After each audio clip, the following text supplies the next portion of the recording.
नमस्कार प्रिय श्रोताओं, आप सभी का हार्दिक स्वागत है हमारे चैनल दिव्य गीता संदेश पर। आज हम उन शब्दों की चर्चा करेंगे जो कठिन समय में हमारे मन और हृदय को साहस प्रदान करती हैं। यह प्रेरणादायक संदेश भगवान श्री कृष्ण के अमृत वचनों से लिए गए हैं, जिनमें जीवन की हर समस्या को गहराई से समझकर उसका समाधान दिया गया है। ऐसा कहा जाता है कि जिस तरह अंधकार में एक दीपक पूरे वातावरण को रोशन कर देता है, वैसे ही प्रभु के उपदेश हमारे चित्त को प्रकाश से भर देते हैं। आज हम इन्हीं रोशनी फैलाने वाले संदेशों के आधार पर अपने डगमगाते कदमों को स्थिर करने की कोशिश करेंगे। जब जीवन में कठिनाइयां दस्तक देती हैं, तो अक्सर मन निराश होने लगता है। हमें लगता है कि अब सब कुछ खत्म हो रहा है, चारों ओर अंधेरा दिखाई देता है और आशा की कोई किरण नजर नहीं आती। ऐसे समय में हमें सबसे पहले अपने भीतर की ताकत को जगाना चाहिए। हम सोचते हैं कि शायद हमारे पास कोई विकल्प नहीं बचा है, पर भगवान श्री कृष्ण कहते हैं कि विकल्प हमेशा मौजूद होता है, बस हमें उसे पहचानना आना चाहिए। यह पहचान तब आती है जब मन शांति में हो, जब हम भावुकता के अतिरेक से ऊपर उठकर विवेक से सोचने का प्रयास करें। श्रीमद् भगवद गीता में अर्जुन को भी गहरा मोह और भय था। महाभारत का युद्ध एक ऐसा पल था जहां उनके भीतर अनेक शंकाएं उठ रही थी। वे सोच रहे थे कि अपने बंधु बांधव, गुरु और मित्रों से युद्ध करके आखिर कौन सी विजय प्राप्त होगी। यह द्वंद्व इतना गहरा था कि अर्जुन अपने शस्त्र तक नीचे रखकर कहने लगे कि मैं लड़ना नहीं चाहता। लेकिन तब भगवान श्री कृष्ण ने गीता का उपदेश दिया था। उन्होंने समझाया कि आत्मा अमर है, हमें अपने कर्तव्य से पीछे नहीं हटना चाहिए। उन्होंने यह भी कहा कि मनुष्य अपने कर्म के लिए स्वयं उत्तरदायी है। यदि कर्म से भागेंगे तो जीवन में उन्नति कैसे होगी। इसी तरह जब हमारे भीतर कठिन समय में भागने या डरने का विचार आता है, तो हमें याद करना चाहिए कि हमारे पास विकल्प है। हम अपने कर्तव्य पथ पर डटे रहें या उससे पलायन करें, दोनों में से कौन सा पथ हमें सफलता की ओर ले जाएगा, इसकी जिम्मेदारी हमारी ही है। कभी कभी हमें लगता है कि संकट बहुत बड़ा है, हम अकेले इससे कैसे लड़ेंगे। लेकिन आगे बढ़ने के लिए सामर्थ्य की आवश्यकता भीतर की शक्ति से ही होती है। आज अगर आप भी किसी चिंता या कष्ट से गुजर रहे हैं, तो इसे एक चुनौती की तरह स्वीकार कीजिए। मन को प्रेरित कीजिए कि यही पल हमको मजबूत बनाएगा। यही सोच हर कठिनाई को संघर्ष का अवसर बनाती है। भगवत गीता में अक्सर यह चर्चा होती है कि जीवन में मोह, चिंता और भय का कोई स्थान नहीं होना चाहिए। लेकिन मानव हृदय तो भावनाओं से भरा है, कैसे करें। सत्य यही है कि हम भावुक होंगे, इससे हमारा इंसान होना सिद्ध होता है। पर भावुकता का ऐसा जाल न बुन जाए कि हम कोई निर्णय ही न ले सके। भगवान श्री कृष्ण अर्जुन को यही समझाते हैं कि मोह और भय दोनों मन के भ्रम हैं। संकट आने पर यदि हम भीतर की शक्ति को जागृत करें और ईश्वर की शरण में जाएं, तो हमें वह मार्ग मिल जाता है जिसकी हमें तलाश होती है। ईश्वर का सहारा कभी भी मनुष्य को कमजोर नहीं बनाता, बल्कि और अधिक मजबूत बना देता है। मध्यकाल के महान संत सूरदास ने भी अपनी रचनाओं में बताया है कि जब भक्त को प्रभु से जुड़ने का अवसर मिलता है, तो वह सारे कष्ट भूल जाता है। उसका मन एक अलौकिक आनंद का अनुभव करने लगता है। इसलिए जब भी आप मुश्किल समय से गुजरें, तो एक क्षण रुककर प्रभु का ध्यान कीजिए। मन को शांत कीजिए और इस बात पर ध्यान दीजिए कि जो हो रहा है उसमें कोई ना कोई संदेश छिपा है। हो सकता है कि यह कठिनाई आपको किसी नई दिशा में जाने का संकेत दे रही हो सकता है यह कष्ट आपकी आत्मशक्ति को परख रहा हो। जो भी हो, जब आप गहराई से विचार करेंगे तो पाएंगे कि कठिनाइयों का भी एक अर्थ है, और वह अर्थ जीवन को नया रूप देने वाला हो सकता है। दैनिक जीवन में कई बार ऐसा होता है कि हम छोटी छोटी बातों पर परेशान हो जाते हैं। कोई हमें ताना मार दे, कोई हमारे काम की आलोचना कर दे, या फिर आर्थिक तंगी आ जाए तो मन बड़ा व्याकुल हो जाता है। लेकिन किसी भी चुनौती को स्वीकार करने का पहला कदम है धैर्य। धैर्य हमें सिखाता है कि हर स्थिति को समझने का एक समय होता है। जब हम हड़बड़ी में फैसले लेते हैं तो अक्सर गलती करते हैं। भगवान श्री कृष्ण ने गीता में कर्मयोग का सिद्धांत बताया है। उनका कहना है कि हमें फलों की चिंता किए बिना कर्म करते रहना चाहिए। यह फलों की चिंता ही है जो मन को डर से भर देती है। हम सोचते हैं कि अगर परिणाम हमारे अनुकूल न निकला तो क्या होगा। बस इसी सोच में डर पैदा हो जाता है। जबकि यदि हम बिना परिणाम की चिंता किए पूर्ण मनोयोग से कर्म करें तो हमारा हौसला बढ़ा रहता है और हम कठिनाइयों के बावजूद आगे बढ़ते जाते हैं। संकट के समय कभी कभी लोग कहते हैं कि मेरी किस्मत ही खराब है। कुछ लोग भगवान को कोसने लगते हैं, कुछ अपने भाग्य को दोष देने लगते हैं। लेकिन श्री कृष्ण बताते हैं कि भाग्य और पुरुषार्थ दोनों ही जीवन में आवश्यक हैं। भाग्य यदि परिस्थितियों को लेकर आता है तो पुरुषार्थ उन परिस्थितियों का उत्तर देता है। जिस तरह एक नाविक को समुद्र की लहरों का सामना करके नाव चलानी होती है, उसी तरह हमें भी जीवन की उठती गिरती लहरों का सामना करना पड़ता है। यदि हम हथियार डाल देंगे तो इस जीवन समुद्र में डूब जाएंगे, लेकिन हिम्मत रखेंगे तो पार निकल जाएंगे। श्री कृष्ण की बातों का सार यह है कि भाग्य हमें परिस्थितियां देता है, लेकिन हमारे कर्म ही हमें उन परिस्थितियों में आगे बढ़ने या रुक जाने को प्रेरित करते हैं। यहां हम एक प्रसिद्ध घटना का उदाहरण ले सकते हैं। महाभारत के समय जब पांडवों को वनवास मिला था, तब भीम और हनुमान का संवाद हुआ था। भीम बहुत निराश हो गए थे। उन्होंने हनुमान से कहा कि इस वनवास ने हम सबकी ताकत छीन ली है। न हमारे पास राजपाट है, न कोई सेना। हम किस तरह इस कठिन समय से लड़ेंगे। तब हनुमान जी ने भीम को आशीर्वाद देते हुए कहा कि तुम्हारे भीतर बलशाली वायु देवता का अंश है। तुम खुद को कमजोर मत समझो। केवल अपने मन से यह भाव निकाल दो कि तुम्हारे पास कुछ नहीं है। जब मन के अंदर हौसला होता है तो मनुष्य अपने बाहरी संसाधनों की कमी को भी प्रतिभा और पुरुषार्थ से पूरा कर देता है। यह प्रसंग हमें बताता है कि कठिन समय में बाहर की परिस्थितियों से ज्यादा हमारे भीतर की सोच मायने रखती है। अगर हम भगवान श्री कृष्ण के जीवन को देखें तो पाते हैं कि उनका पूरा जीवन एक तरह से विभिन्न लीलाओं की श्रृंखला है, जिनमें सामान्य मानव के लिए गहन संदेश छिपे हैं।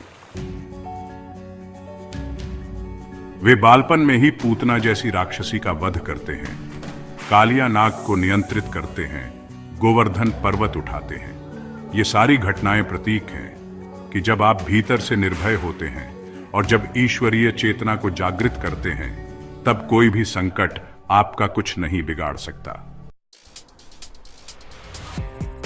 यह निर्भयता सिर्फ शारीरिक रूप से ताकतवर होने से नहीं आती, बल्कि मनोबल से आती है।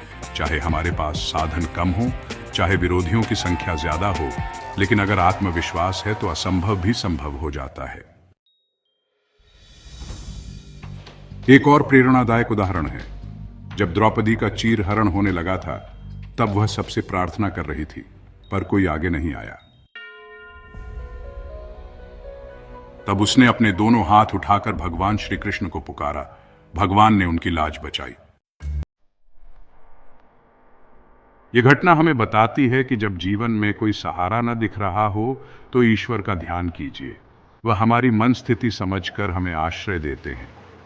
इस आश्रय का अर्थ बस यही नहीं कि कोई चमत्कार होगा, बल्कि ईश्वरीय ऊर्जा हमारे भीतर ऐसी प्रेरणा जगाती है कि हम असमर्थता से निकलकर अपने लिए समाधान ढूंढ लेते हैं। कभी कोई आशावान मित्र मिल जाता है, कभी कोई राह दिखाने वाला गुरु मिल जाता है, या फिर भीतर से ही कुछ करने की एक प्रबल इच्छा जाग जाती है। ये सभी ईश्वर की सहायता के रूप ही तो है। जीवन में संकट कम नहीं है। कभी आर्थिक परेशानी होती है, कभी परिवार में मतभेद होते हैं, कभी रोग, शारीरिक समस्याएं, कभी करियर से जुड़ी उलझनें। लेकिन हमें यह समझना होगा कि जीवन एक प्रवाह है। यह प्रवाह कभी शांत रहता है, कभी प्रचंड हो जाता है। इसकी लहरों के साथ तालमेल बिठाना ही जीव का कर्तव्य है। जिस तरह एक कुशल तैराक पानी के प्रवाह के विरुद्ध भी तैर लेता है, उसी तरह एक दृढ़ निश्चयी व्यक्ति हर कठिनाई को पार कर लेता है। जब हमारा संकल्प कमजोर होता है तब हमारे भीतर नकारात्मक विचार आने लगते हैं। वे विचार हमें बताते हैं कि तुमसे नहीं होगा, तुम विफल हो जाओगे, तुम्हारी किस्मत ही खराब है। लेकिन जिस पल हम श्री कृष्ण के उपदेशों को याद करके मन में यह भाव भरते हैं कि हम तो अनंत आत्मा हैं, हमारे भीतर ईश्वर का अंश है, उस क्षण सारा भय दूर हो जाता है। महाभारत की सबसे बड़ी सीख यह है कि चाहे लाख कठिनाइयां आएं, लेकिन धर्म के मार्ग से पीछे नहीं हटना चाहिए। यहां धर्म का अर्थ केवल किसी परंपरा का पालन नहीं है, बल्कि सत्य और न्याय के मार्ग पर चलना है। जब पांडवों ने धर्म और सत्य का दामन नहीं छोड़ा, तब अंततोगत्वा उन्हें विजय प्राप्त हुई। अर्जुन का युद्ध करने का निर्णय भी धर्म की रक्षा के लिए था, व्यक्तिगत प्रतिशोध या लालसा के लिए नहीं। इसी तरह हमारा जीवन भी एक रणभूमि की तरह है, जहां हमें स्वार्थ, लोभ, ईर्ष्या जैसे नकारात्मक भावों से लड़ना होता है। यह युद्ध बाहर से ज्यादा भीतर का है। यदि हम इस भीतरी युद्ध में विजय पा लेते हैं तो बाहरी संकट हमें डिगा नहीं सकते। अगर कभी किसी को लगे कि मैं तो बहुत बार प्रयास कर चुका हूं, फिर भी असफल हो रहा हूं, तो भगवान श्री कृष्ण का संदेश है कि हर विफलता हमें कुछ न कुछ सिखाती है।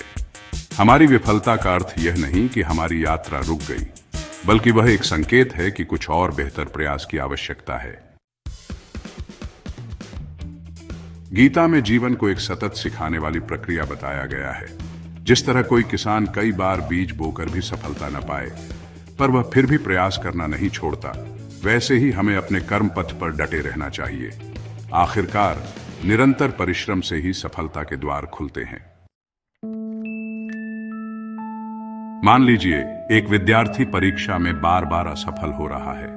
वह निराश है और सोचता है कि पढ़ाई में मेरा मन नहीं लग रहा, मैं सफलता कैसे पाऊंगा। ऐसे में उसे स्वयं से प्रश्न करना चाहिए, क्या मैंने वास्तव में पूरे मन से पढ़ाई की थी? क्या मैंने उन कमियों पर काम किया जो पहले की असफलताओं में सामने आई थी? भगवान श्री कृष्ण कहते हैं कि स्व अवलोकन बहुत जरूरी है। हम अपनी असफलताओं का सही कारण ढूंढ लेंगे तो उसे दूर करने का मार्ग भी मिल जाएगा। इस तरह भले ही असफलता का अंधेरा गाढ़ा हो, एक दीपक जलाने का प्रयास करते रहे। हो सकता है पहले 2-3 बार में वह दीपक बुझ जाए, लेकिन चौथी बार आपको वह उपाय मिल जाएगा जिससे दीपक बुझने से बच जाएगा। इसी तरह पारिवारिक जीवन में कई बार कलह होती है, रिश्तेदारों से मतभेद होते हैं, या दांपत्य जीवन में अनबन हो जाती है। तब लोग सोचते हैं कि यह तो मेरी किस्मत ही है। लेकिन अगर हम सही मायनों में रिश्तों को निभाना चाहते हैं, तो श्री कृष्ण की बात सुने कि हर रिश्ते में सर्वप्रथम प्रेम और त्याग की भावना होनी चाहिए। अगर दूसरे की कमियां या गलतियां दिखती हैं, तो उसकी सकारात्मक बातों पर भी दृष्टि डालें। कोई भी व्यक्ति पूर्ण नहीं होता, हम स्वयं भी तो त्रुटिपूर्ण हैं, फिर दूसरे से पूर्णता की अपेक्षा कैसे कर सकते हैं? इस समझ से मन में सहनशीलता आती है, और जहां सहनशीलता है वहां रिश्ते लंबे समय तक चलते हैं। संकट के समय रिश्ते सहारा बनते हैं, लेकिन ये रिश्ते तभी साथ देते हैं जब हमने भी उनके प्रति समर्पण और प्रेम दिखाया हो। इसलिए मुश्किल समय में स्वयं को शांत रखकर संवाद करें, समस्याओं का समाधान मिल जाता है। जब हमें ऐसा लगे कि सब कुछ नियंत्रण से बाहर हो गया है, तब एक पल के लिए मन को शांत करें और एकाग्र होकर विचार करें, क्या वाकई सब कुछ खत्म हो गया है? क्या वाकई कोई आशा नहीं है? कई बार हमारे विचार ही हमें भ्रम में डालते हैं। हम मूर्त रूप से तैयारी किए बिना यह मान लेते हैं कि हार निश्चय है, लेकिन कृष्ण कहते हैं कि जब तक आपने पूरे प्रयास न किए हों, हार स्वीकार मत कीजिए। प्रयास ही एक ऐसा माध्यम है जो हार को जीत में बदल सकता है। अगर मन परेशान है तो कुछ देर एकांत में बैठकर गहरी सांस लीजिए, भगवान का स्मरण कीजिए। यही स्मरण मन को स्थिर करता है। जब मन स्थिर होता है तो विचार भी स्थिर होते हैं और तब निर्णय अच्छे होते हैं। एक रोचक प्रसंग है, जब महाभारत के युद्ध से पहले भगवान श्री कृष्ण ने दुर्योधन से संधि करने का प्रयास किया था, तो दुर्योधन ने कहा था कि वह पांडवों को सुई की नोक जितना भी राज्य नहीं देगा। दुर्योधन के मन में अहंकार भरा था। जहां अहंकार होता है वहां पतन अवश्यम भावी है। अहंकार किसी को भी सही निर्णय लेने से रोक देता है। यहां से सीख मिलती है कि कठिनाइयों के समय भी यदि हम अहंकार या क्रोध के आवेश में रहते हैं तो हम वह अवसर गंवा बैठते हैं जो हमें सही दिशा में ले जा सकता था। लेकिन यदि हम विनम्र होकर परिस्थिति को समझते हैं और दूसरों से उचित सहयोग लेते हैं तो मुश्किलें आसान हो जाती हैं। अहंकार जीवन को और ज्यादा उलझा देता है। आज के समय में भी हमें घर और बाहर दोनों में असंख्य चुनौतियों का सामना करना पड़ता है। प्रतिस्पर्धा बहुत है, तनाव बहुत है। कभी कोई नौकरी जाने का डर, कभी स्वास्थ्य बिगड़ जाने का डर। ऐसे माहौल में श्री कृष्ण द्वारा बताए गए कर्मयोग और भक्ति योग के सिद्धांत बहुत उपयोगी हैं। कर्मयोग कहता है कि अपने कर्तव्य से मुंह मत मोड़ो। जिस क्षण आप कर्म करना छोड़ देंगे उसी क्षण आपका पतन शुरू हो जाएगा। और भक्ति योग कहता है कि अपने जीवन की बागडोर ईश्वर को सौंप दो। इसका मतलब यह नहीं कि हम खुद को लाचार समझकर कोई प्रयास न करें, बल्कि यह कि हमारे सब प्रयासों में ईश्वर की कृपा बनी रहे, यही भाव रखें। जब ये दोनों सिद्धांत मिल जाते हैं तो मनुष्य कठिन समय में भी मुस्कुराता हुआ आगे बढ़ता है। माना कि कभी कभी हमारी परीक्षा लंबी चलती है। कोई गंभीर बीमारी हो गई, कोई करीबी परिवार का सदस्य दुनिया छोड़ गया, अचानक आर्थिक संकट आ गया। यह सब कुछ बहुत बड़ा और भयंकर लगता है। लेकिन इसी समय मनुष्य को याद आता है कि जीना है तो लड़ना होगा। प्रभु ने हमें यह शरीर इसीलिए दिया है कि हम अपने कर्मों को सिद्ध करें, अपने जीवन को सार्थक करें। यदि हम इन दुखद घटनाओं के आगे हथियार डाल देंगे तो जीवन का तो अर्थ ही समाप्त हो जाएगा। श्री कृष्ण कहते हैं कि मृत्यु एक अटल सत्य है, इससे डरना व्यर्थ है। डरने की बजाय प्रत्येक पल को जीना सीखें। दुख आए तो रो लें, पर उससे भागे नहीं, उसे समझें, उससे सबक लें।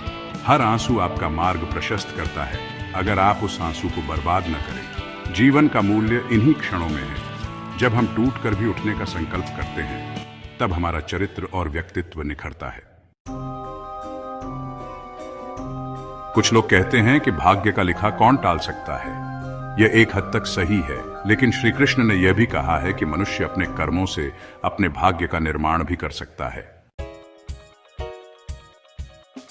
अगर भाग्य ही सब कुछ होता तो मनुष्य को प्रयत्न करने की क्या आवश्यकता थी। लेकिन जब प्रयत्न के साथ साथ ईश्वर कृपा भी मिलती है तब जाकर चमत्कार होते हैं। इसलिए कभी भी अपनी परिस्थिति को देखकर यह निष्कर्ष न निकालें कि मैं कुछ नहीं कर सकता। आप कभी नहीं जानते कि कब आपका एक छोटा सा प्रयास बड़ा बदलाव ला दे। कितनी ही महान खोजें, आविष्कार, सफलताएं सभी मनुष्य ने अपने प्रयत्नों से ही हासिल की है। ईश्वर की प्रेरणा भीतर से काम करती है, मगर कर्म हमें स्वयं करना पड़ता है। बहुत से लोग कहते हैं कि प्रभु ने मुझे टैलेंट नहीं दिया, इसीलिए मैं कुछ बड़ा नहीं कर सकता। लेकिन सच तो यह है कि हर व्यक्ति में कोई न कोई प्रतिभा छिपी होती है। अगर उसे ढूंढने और तराशने का प्रयत्न किया जाए तो वह निखर कर सामने आ जाती है।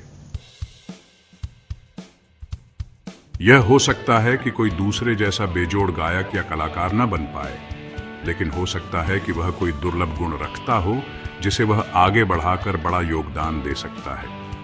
कठिन समय कभी कभी इसी पहचान का माध्यम बनता है, क्योंकि यह हमें स्वयं पर गौर करने, अपनी क्षमताओं का परीक्षण करने और एक नया मार्ग ढूंढने के लिए प्रेरित करता है। इसलिए जब भी जीवन में चुनौती आए उसे एक अवसर मानिए। यह आपके भीतर छिपी किसी अनमोल काबिलियत को उजागर कर सकता है। एक और महत्वपूर्ण बात है संगति का प्रभाव। जीवन में जब हमारा मन टूट रहा हो तब सही मित्रों और शुभचिंतकों की संगति हमें भीतर से मजबूत कर देती है। दूसरी ओर अगर हम निराशावादी लोगों के बीच रहते हैं तो वे हमें और नीचे गिरा देते हैं। इसलिए कठिन समय में सकारात्मक लोगों का साथ खोजिए। अगर कोई न मिले तो पुस्तकों से दोस्ती कीजिए, प्रभु की लीलाओं का अध्ययन कीजिए, महापुरुषों का साहित्य पढ़िए। इन सब में ऐसी ऊर्जा होती है जो हमारे भीतर उत्साह का संचार करती है। जब मन में उत्साह हो तो बड़े से बड़ा पर्वत भी पार किया जा सकता है। श्रीमद् भगवद गीता में बार बार दिमाग की एकाग्रता पर जोर दिया गया है। जब हमारा मन चंचल होता है तो हम किसी भी दिशा में कुलांचे मारने लगते हैं। परिणाम स्वरूप हम अपने लक्ष्य से भटक जाते हैं। एकाग्रता हमें बताती है कि हम किस ओर जाना चाहते हैं और किस तरह जाएंगे।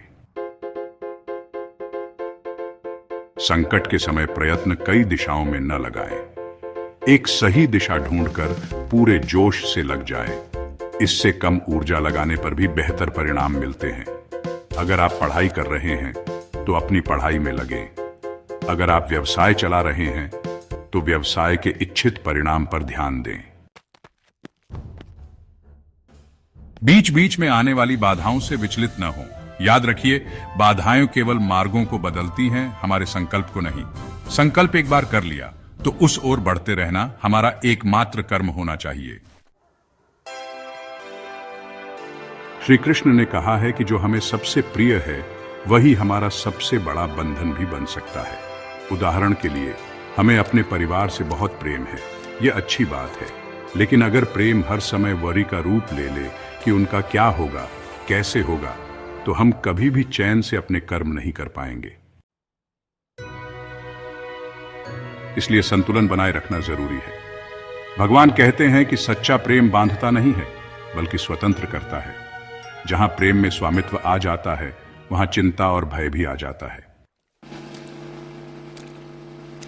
अपने प्रियजनों की रक्षा की चिंता में कभी अपने जीवन को अर्थहीन मत बनाइए। आप उनका भी साथ दें, अपना भी विकास करें। यही संतुलन जीवन में सुख लाता है। कठिन समय में कभी दान पुण्य के माध्यम से भी कुछ राहत मिलती है। दान केवल पैसे का नहीं होता बल्कि समय, ज्ञान, सेवा का भी दान होता है। जब हम किसी भी रूप में दूसरों की मदद करते हैं तो हमारी करुणा और धैर्य बढ़ते हैं। यह सच्चा तप है। इससे मन को एक अलग शांति मिलती है क्योंकि हम जीवन के व्यापक अर्थ को समझने लगते हैं। हम समझते हैं कि अकेले हमारे दुख ही बड़े नहीं हैं। दुनिया में कई लोग हैं जो हमसे भी बड़े संकट से जूझ रहे हैं। उनकी मदद करके हमें जो संतोष मिलता है वह हमारे भीतर नई ऊर्जा भर देता है। इसलिए अगर ऐसा लगे कि जीवन में कोई दिशा नहीं बची तो सेवा का मार्ग अपनाइए। किसी जरूरतमंद की सहायता कीजिए। मन में स्वयं पर भी विश्वास जागेगा और प्रभु की कृपा भी अवश्य मिलेगी। यह जीवन संग्राम हमारा अपना है। ईश्वर हमारे भीतर है, हमारे साथ है, पर हाथ में शस्त्र हमें ही थामने होंगे। यह विश्वास रखते हुए आगे बढ़ें कि हम सफल होंगे। हां, हो सकता है राह में कई ठोकरें लगें, कुछ हार भी झेलनी पड़े, लेकिन अगर हमारा हौसला और श्रद्धा अटूट है तो अंतिम विजय हमारी ही होगी। गीता का यही मूल मंत्र है। मन, बुद्धि और आत्मा को एकाग्र करके कर्तव्यनिष्ठ होकर कर्म करते रहना, फल की प्राप्ति कभी न कभी अवश्य होगी। जो लोग अध्यात्म रास्ते से बिल्कुल दूर हैं, वे भी यदि थोड़ा सा गीता या उपनिषदों का अध्ययन करें तो उन्हें लगेगा कि इनके संदेश बहुत प्रैक्टिकल हैं। आज की जीवन शैली में जहां भाग दौड़, स्पर्धा और तनाव बहुत अधिक है, वहां हमारे सद्ग्रंथ हमें सिखाते हैं कि कैसे सरलता से जीवन जिया जा सकता है। हर समय चिंता करने से कुछ नहीं बदलता। क्रोध और ईर्ष्या के वश होकर फैसले लेना हमें कहीं का नहीं छोड़ता। समझ और विवेक से आगे बढ़ना ही सही मार्ग है। यह सब इंसान अपने अनुभव से भी सीख सकता है, पर अनुभव मिलने में कई बार देर हो जाती है और हम पहले ही हार मानकर बैठ जाते हैं। इसलिए जरूरी है कि हम उन दिव्य शिक्षाओं का सहारा लें जो हमारे ऋषियों, मुनियों ने, अवतारों ने, महान संतों ने दी हैं। वे सब हमें अज्ञान से ज्ञान की ओर और भय से साहस की ओर ले जाती हैं। जब कभी भी कोई निराशा का पल आए, आंखें बंद करें और मन में 2-4 गहरी सांसें लेते हुए विचार करें कि मैं कौन हूं, क्यों आया हूं और अभी मुझे क्या करना है। इन प्रश्नों से हमारे भीतर आत्म जागरण होने लगता है।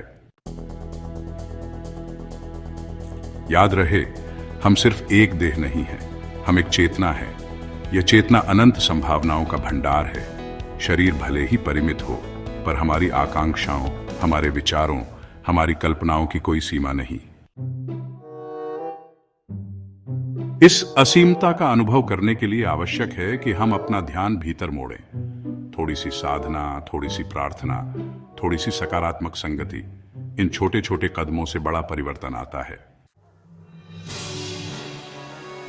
गलत आदतें या नकारात्मक सोच जल्दी नहीं जाती, पर निरंतर अभ्यास से वे भी दूर हो जाती हैं। भगवान श्री कृष्ण अकेले अर्जुन को संदेश नहीं दे रहे थे, वे समस्त मानवता को संदेश दे रहे थे। अर्जुन तो महाभारत का माध्यम मात्र था। आज हमारा मन जब उलझनों से गिरता है तो उस समय गीता का संदेश उतना ही प्रभावी है जितना कि अर्जुन के लिए था। मनुष्य बदल गया, युग बदल गया, पर सत्य और धर्म की परिभाषा नहीं बदली। कर्म करना अब भी आवश्यक है।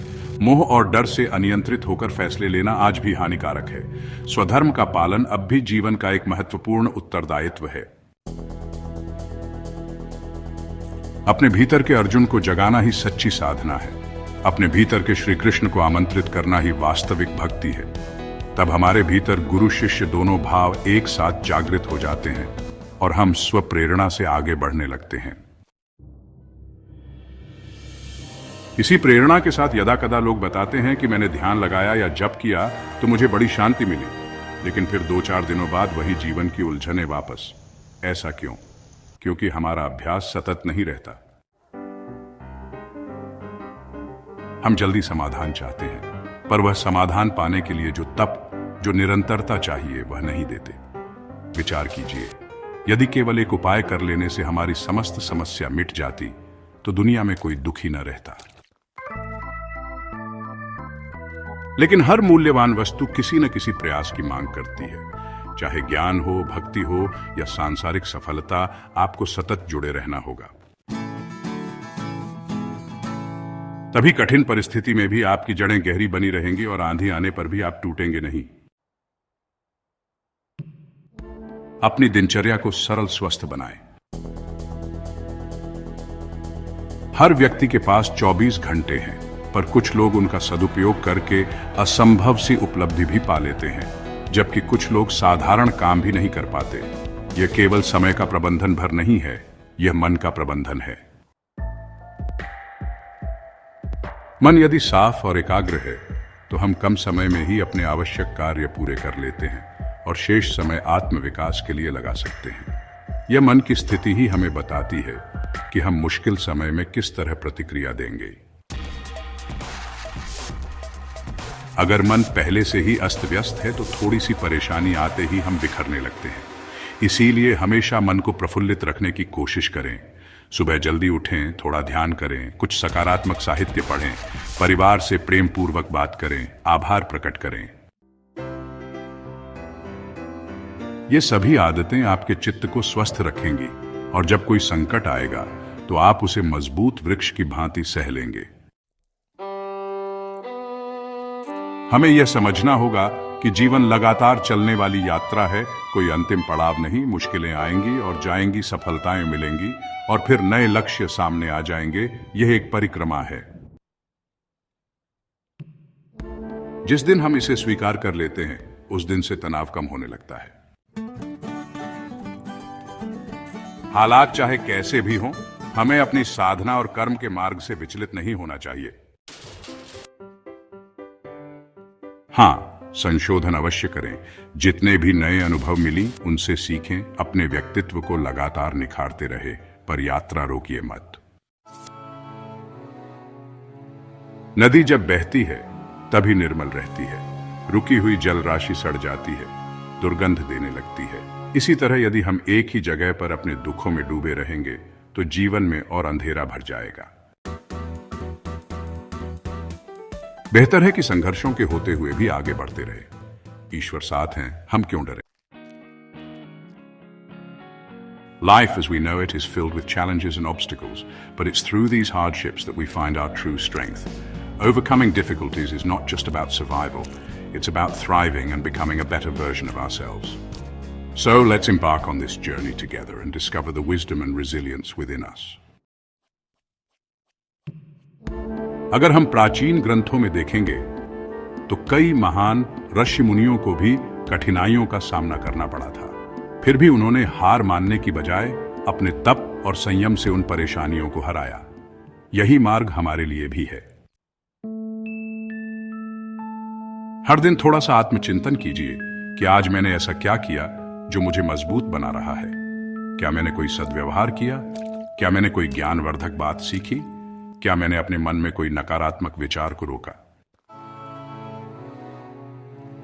यदि हां, तो समझिए आपने जीत की ओर एक कदम बढ़ाया। अगर नहीं, तो कल प्रयास कीजिए। धैर्य का दामन कभी मत छोड़िए। जीवन के रास्ते पर सफल वही होता है जो अंत तक हिम्मत के साथ चलता रहता है। डर और मुश्किलों का सामना करना सच में एक कठिन यात्रा हो सकता है, लेकिन यह भी सच है कि हर कदम पर हम मजबूत बनते हैं।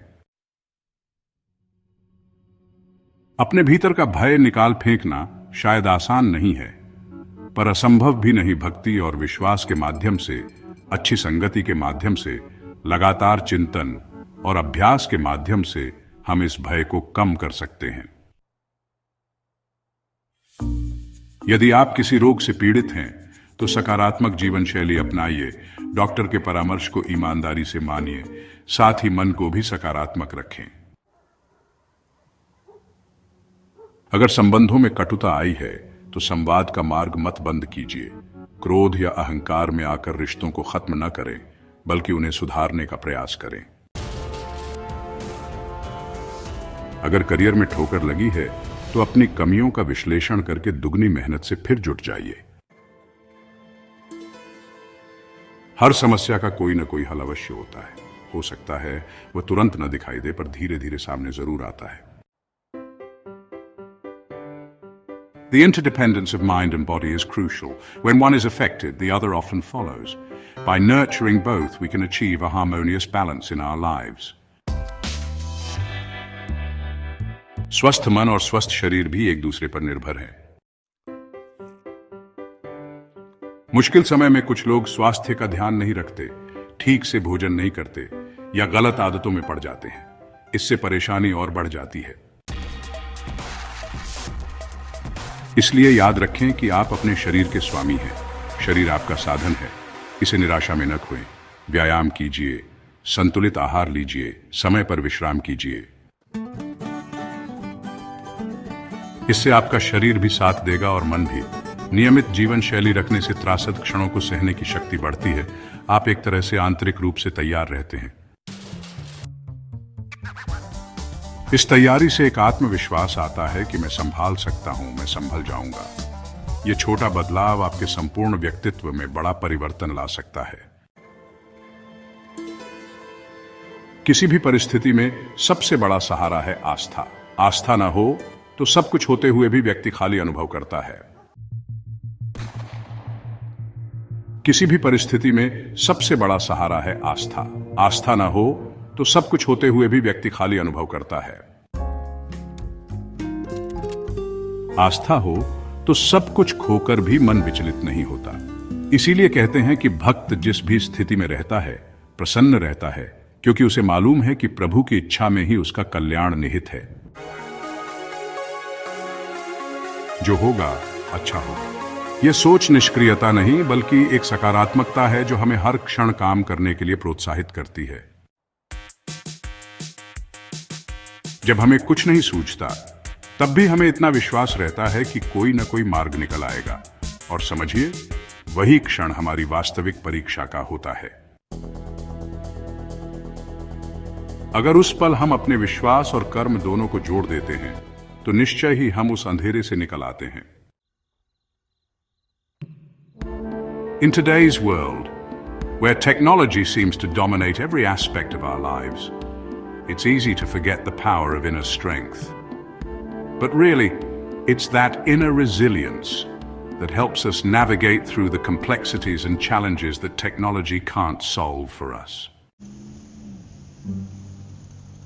आज जब विज्ञान और तकनीक इतनी उन्नत हो गई है, तब भी कोई ऐसा उपकरण नहीं बना जो मनुष्य के दुखों को अपने आप दूर कर दे। बहुत सी सहूलियतें मिल गई हैं, पर कठिनाइयां एक नए रूप में सामने आ रही हैं। इसका अर्थ यही है कि जीवन की समस्याओं का मूल समाधान सिर्फ बाहरी साधनों से नहीं होता, उसमें हमारी आंतरिक अवस्था की भी बड़ी भूमिका होती है। कृष्ण का संदेश यही है कि आत्मज्ञान और कर्मयोग का संतुलन बनाकर चलिए, हर बाधा पार हो जाएगी। इस संदेश को केवल सुनकर मत छोड़िए, इसे अपने जीवन में अपनाइए। तभी आप वास्तव में अनुभव कर पाएंगे कि कठिन समय आपको भयभीत करने के बजाय प्रगति के लिए तैयार कर रहा है। जब आप किसी भी चुनौतीपूर्ण स्थिति को एक परीक्षा की तरह देखते हैं तो आपका नजरिया बदल जाता है। जब आप किसी भी चुनौतीपूर्ण स्थिति को एक परीक्षा की तरह देखते हैं तो आपका नजरिया बदल जाता है। कल तक जो समस्या थी वह आज आपके लिए एक प्रेरणा बन जाती है। आप सोचते हैं कि भगवान ने मुझे यह मौका दिया है कि मैं अपनी छिपी शक्तियों को पहचानूं, अपनी क्षमताओं का विस्तार करूं। यही वह पल है जब आपके भीतर का योद्धा जागता है। याद रखें कि महाभारत के रण में भी अर्जुन को सिर्फ यह ज्ञान होने से कुछ हासिल नहीं हुआ कि वह कौन है या उसका पक्ष धर्म का है। उसे धनुष उठाकर बाण चलाने ही पड़े। उसी तरह सिर्फ यह जान लेने से कि आप ईश्वर के अंश हैं कुछ नहीं होगा। जब तक आप अपने अस्तित्व को सक्रिय नहीं करेंगे, अपने कर्म से सिद्ध नहीं करेंगे, तब तक सारी जानकारी व्यर्थ है। इसलिए अपने भीतर छिपे इसी अर्जुन को मैदान में लाकर जागृत और क्रियाशील बनाने की जरूरत है। This section is about understanding the opportunity of life. It's a reminder that every moment is a chance to grow, to learn, and to make a difference. Embrace it and let your actions reflect the potential within you. जीवन एक बहुत ही खूबसूरत अवसर है, ये जानने के लिए कि हम कौन हैं, हमारे पास क्या क्षमताएं हैं और हम ईश्वर के कितने निकट आ सकते हैं। ये सारे प्रश्न कठिन समय में ही साकार हो पाते हैं, क्योंकि उसी समय हम गहराई से सोचते हैं। जिस प्रकार सोना आग में तपकर कुंदन बनता है, उसी तरह मनुष्य भी परेशानियों में तपकर प्रखर बनता है। बिना तपे तो बस एक कच्ची मिट्टी ही रह जाएगी, इसलिए मुश्किलों से भागिए मत, उनका सामना कीजिए।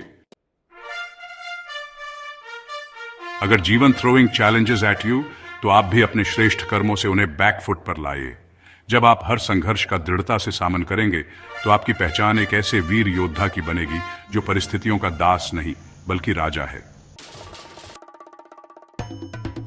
अपने जीवन की जिम्मेदारी लीजिए। कठिनाइयों से निपटने के लिए ब्लेमिंग और कंप्लेनिंग का सहारा मत लीजिए। अगर कोई भूल हुई है तो उसे स्वीकार कर लीजिए। ईमानदारी आपके चरित्र की नींव है। याद रखिए, गीता में कहा गया है कि सत्य कभी दबता नहीं, देर सवेर सामने आ ही जाता है। इसलिए सत्य और ईमानदारी का मार्ग अपनाएं। यह मार्ग कभी आसान नहीं होता, पर अंत में जीत सत्य की ही होती है। और जब आप सत्य के धरातल पर खड़े होते हैं तो कोई भी परेशानी आपको ज्यादा देर तक हिला नहीं सकती। आपको लंबी लड़ाई लड़नी पड़ सकती है, पर विजय आपके हिस्से ही आएगी। Implementing wisdom in daily life is, well, essential for personal growth and success. By applying the knowledge we've gained through experiences, we can navigate life's challenges more effectively. It's about making thoughtful decisions, staying calm under pressure, and, continuously learning from our mistakes. अब बात आती है कि हम अपने रोजमर्रा के कामों में कैसे इन सब बातों को लागू कर सकते हैं। एक छोटा सा सूत्र है, सुबह उठकर प्रभु का नाम लेने के साथ साथ दिन भर के जरूरी कामों की एक प्राथमिकता सूची बनाएं। कौन सा काम सबसे जरूरी है और कौन सा बाद में किया जा सकता है। समय का सदुपयोग करें। दिन में कुछ समय अपने मन को शांत करने के लिए निकालें, चाहे 5 मिनट ही सही। आंखें बंद करके रुकें, लंबी सांस लें और छोड़ें। कुछ मंत्र या प्रार्थना का जाप करें। इससे आपके मन की उलझनें धीरे धीरे कम होने लगेंगी और आप साफ सोच पाएंगे।